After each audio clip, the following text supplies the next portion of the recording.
Hola, ¿qué tal? Muy buenas y bienvenidos a este nuevo vídeo. Si deseas compartir tu presentación con alguien que no tiene PowerPoint, puedes guardarlo y compartirlo como un archivo PDF. Por eso en este vídeo vamos a ver cómo guardar nuestra presentación de PowerPoint como un fichero PDF. Por lo tanto, entraremos allá a nuestro PowerPoint con una diapositiva, una presentación, ¿no?, que viene por defecto en las plantillas de PowerPoint, y lo que vamos a hacer es dirigirnos al archivo y una vez que estamos aquí le vamos a dar guardar como. Vamos a examinar y vamos a elegir el sitio donde queramos que se guarde nuestra presentación. Una vez que estamos aquí, vas a elegir el tipo de presentación. Por lo tanto, yo voy a buscar la que pone PDF, que la encontraremos por aquí abajo. Un segundo, a ver si la veo. Aquí está, PDF.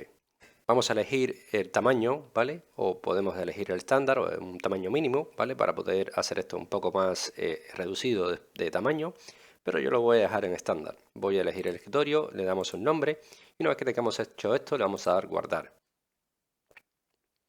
Esto ya habrá creado nuestra presentación y si te fijas la hemos guardado en el escritorio y ya la tenemos por aquí, ¿vale? Le damos la bienvenida a PowerPoint, esta que tenemos aquí, con todas las diapositivas incluidas, ¿vale?